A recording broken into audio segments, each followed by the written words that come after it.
1979년 10월 26일 18년 군사정권이 사라진 후 학교 내 경찰들이 철수하고 민주 인사들이 석방되는 등 시민들은 드디어 민주주의로 갈 수 있을 것이라는 희망이 넘쳤다. 그러나 그 희망도 잠시 12월 또다시 군인들이 한국 사회를 점령한다. 이들은 불법적인 국내 정치 조직이었던 하나회 소속 군인들이었다. 지휘관은 전두환이었다.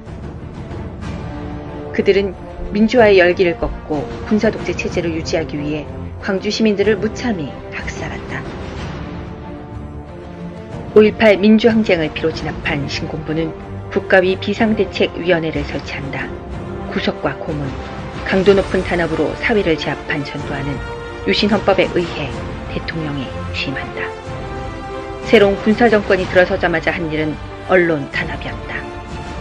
건전 언론 흉터조성 명목으로 언론 통폐합을 단행, 전국 44개 신문, 방송사를 통폐합했다.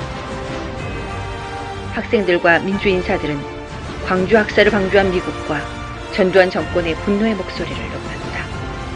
1986년에 들어 군사독재 정권을 무너뜨릴 수 있는 방법으로 대통령 직선제로의 개헌 요구가 집중됐다. 학생과 야당은 반독재 투쟁과 더불어 대통령 직선제 개헌 1000만 서명운동을 벌이게 된다.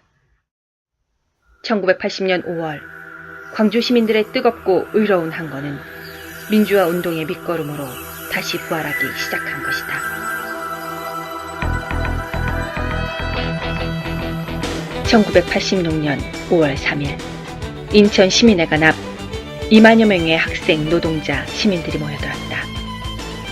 85년 2.12 총선에서 야당인 신민당이 민정당을 누르고 승리하였다. 이는 전두환 군사정권의 복정에 대한 국민들의 명백한 저항의 표시였다. 신민당과 제야운동권에서는 2.12 총선 승리 1주년을 맞아 대통령 직선제 개헌 1000만인 서명운동을 전개하기로 하고 부산, 광주, 대구, 대전, 청주 등지에서 개헌 현판식을 개최하였다. 5월 3일 인천 개헌 현판식을 앞두고 서울, 경기를 비롯하여 인천 지역의 수많은 학생, 노동자, 시민들이 민주정부 수립, 민주헌법 쟁취를 요구하며 집회에 참석했다. 전두환 정권은 국민들의 개헌에 대한 열기를 차단시키기 위하여 인천 집회를 이용하기로 계획하고 과잉 진압과 시위대의 폭력을 유도하기 위한 작전을 진행하였다. 5월 3일 저녁부터 TV를 비롯하여 모든 언론은 인천 집회를 정부 전복을 목적으로 한 불온 집단들의 소요로 규정, 대대적인 검거 작전에 들어간다. 129명이 소요죄로 구속되고 수백 명의 학생, 노동자, 제야 인사들을 지명 수배하고 운동단체 사무실을 폐쇄하는 등 민주화 운동에 대한 대대적인 탄압이 시작된다. 인천 5.3 항쟁 수배자들에 대한 대대적인 검거령이 내려진 가운데 서울대 권인숙 양이 부천서에 검거되면서 성고문 사건이 발생했다.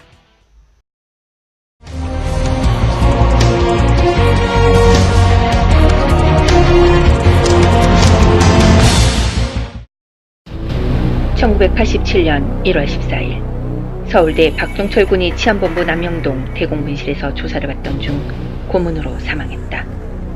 천주교 정의구현 전국사재단은 박종철 군의 사망 원인이 은폐 조작되었다고 공개했다. 국민들의 분노는 폭발했고 시위는 전국으로 확산되었다.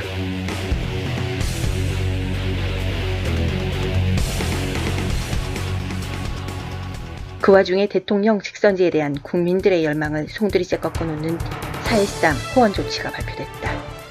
전국은 다시 시위로 달구어졌다. 전국의 민주화 운동 지도자 220여 명이 함께 세운 민주헌법 국민운동 쟁취본부가 출범했고 반독재 투쟁 세력은 하나로 결집했다. 그해 6월 9일 새 대통령 후보로 노태우를 지정한 민정당의 전당대회가 있는 날 또다시 박종철 군의 죽음에 이어 연세대생 이한열 군이 체류탄에 맞아 사경을 헤매고 있었다.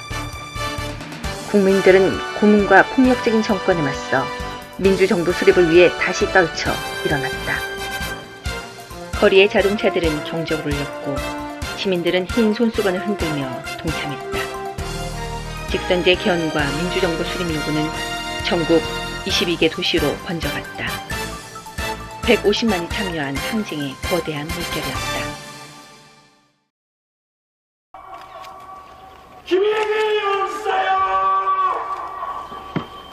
김세진 열사요! 이재호 열사요!